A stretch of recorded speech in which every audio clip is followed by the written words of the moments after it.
Hey everybody, thank you for joining me today. So on today's technique video, we're going to be looking at the other ways that we can do masking.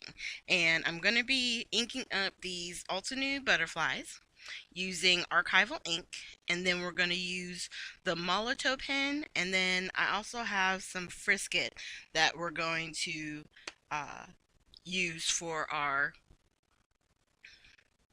oh my god, my brain just left, um, for our masking. Ugh. Alright, so we're going to stamp this twice. And I was off a little bit on this one, and it made it look a little weird. So I'm going to restamp it, but we're going to stamp our other piece first, just so I can keep things moving. And we're just going to ink it up. And that's one of the good things about the stamp positioners, if you do have one. Like, I'm going to lift it up here, and I see like a certain spot I didn't press down. And once I did, really and truly, it was all good. Like, I really didn't have to do that second pass, but I just did it anyway, so that way I knew for sure it was nice and crisp. And the other one that we did, I flipped it over, and we're gonna stamp again the two butterflies. And I realized I could have done the frisket on one and then the Molotow on the other one and just stamped it once, but hindsight being 2020, yeah, I didn't do that. So right now I'm just gonna put that aside. And I always have to shake up my Molotow. When I got it in the mail, it had a little bit of separation, but you'll want to shake it up before you use it anyway. And you can see here the nib, and all you do is just press down, and that activates it so that way it starts to come out of the tube. And then you lay it down just like you would, a marker. I think of it as coloring inside the area that you're wanting to make sure your uh, background that you're going to create doesn't penetrate. So we're just going to cover the whole thing. And anywhere where this blue liquid actually goes will remain white underneath, and then everything else will be able to, color right over top of, and will have the background that we're going to create, which you'll see here in a little bit. So we're just going to finish this, and then we're going to do one more. And then I think we only have the one size in the boutique. I will put links down below to it, so that way if you guys wanted to try it, I like this one. I think it's a great way to stamp the pattern or design you want to create and then do your background, because I know sometimes it can be a little fussy doing your background before you do your other coloring, only because you don't want to in the end do a background and have some of that color spill into all the work that you've already done. So that's the Molotow pen. Then you got to set it to the side and let it dry. I keep a separate brush. I put a little washi tape on it for my frisket. And actually right here I realize I think this is dried out on me, because usually the frisket is white and then it turns the yellow color when it's dry. I'm like, this isn't laying down like it normally does. This shouldn't be this gummy already. So in this moment, I'm realizing my frisket is toast. But, however, if you have access to liquid frisket, it does work as a masking tool like the Molotow. It's a liquid masking. You lay it down in a even coat, as even as you can make it, so that way it dries quicker. And then once it's dry, you would do the background just like you would, or just like I'm going to show you with the one with the Molotow. So at this point, I'm just looking to see if it has like a expiration date, or if it says it changes color.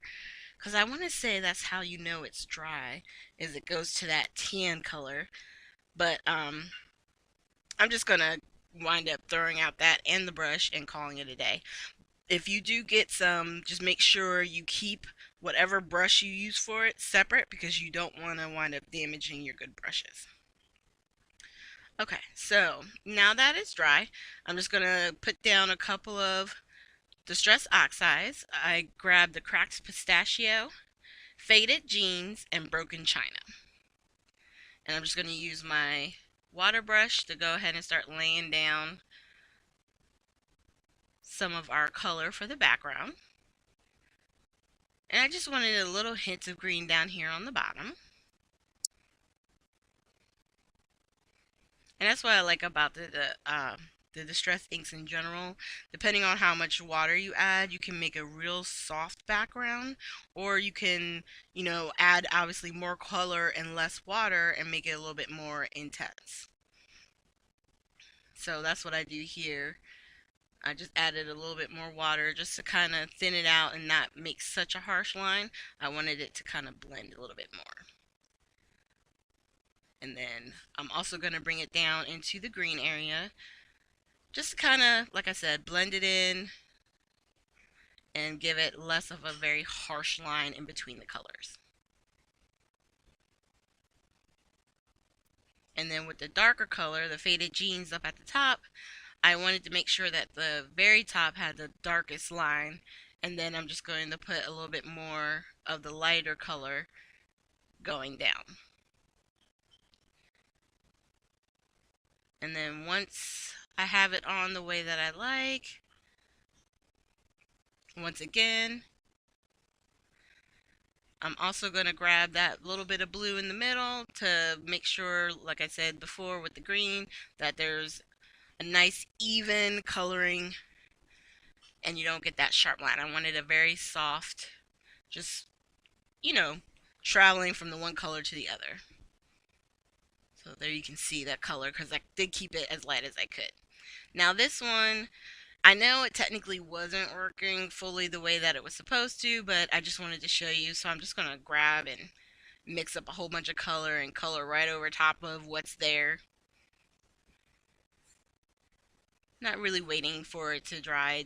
I really wanted to use on these two butterflies the frisket, but obviously it didn't work out that way, but I could still show you pretty much how it works.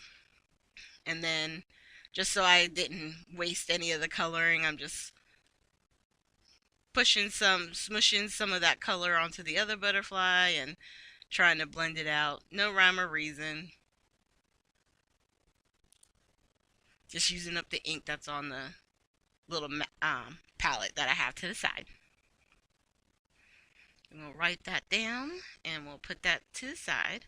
I always like to put a little bit of my stamp cleaner on it just to make sure it's super clean. Okay, so the key with this is to make sure that this is fully dry, and then you can rub it with your finger. And then what I like to do, I have a rubber eraser. Once I've hit it, with my finger for a little bit, I do like to grab the eraser and clean that up. Now, the only thing was in the middle there, you could see I rubbed off some of the coloring, and I didn't do it on purpose, but I didn't let some of the parts dry, and when my hand was over it, it kind of rubbed it away. So now doing the same thing with the frisket area, and you can see, even though it was kind of not fully, itself, once you rub it away, the parts where it was laying, it's still white underneath. And that section had a little bit more and it wasn't dry, so it did peel. So you just have to be careful when you put it down that you don't lose anything. But technically, I never took them out of the MISTI, so I could put that back in and get it stamped back like it was. So now I'm going to show you. Our background's done. And just on one of these, I'm going to add a little bit of color. And while we do that, I'll let the music play for a little bit and then we'll come back.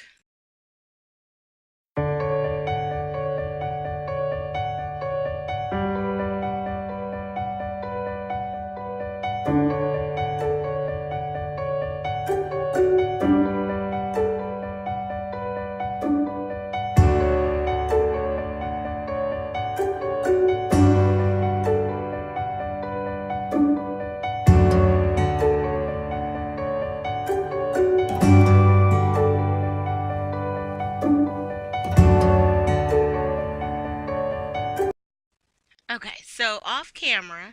I did color in a few more spots. I colored in with the pink and the yellow, and no rhyme or reason. If I was coloring this for something specific, obviously I probably would color it a little different. But what I just wanted you to see is how the colors are still vibrant on the butterfly, even with the coloring that we did as far as our background, using the Molotow as a protective masking. So it's very easy to use. Like I said, I will have a link down below to that. When you go to check out at www.scrapbookingwithme.com, make sure you use my code, which is TT15, and you'll get, an additional discount off your items. So thank you guys once again for joining me today. Hit the like, subscribe, and share button. And at the end, I will make sure to have links to previous technique videos. Have a great day, everyone.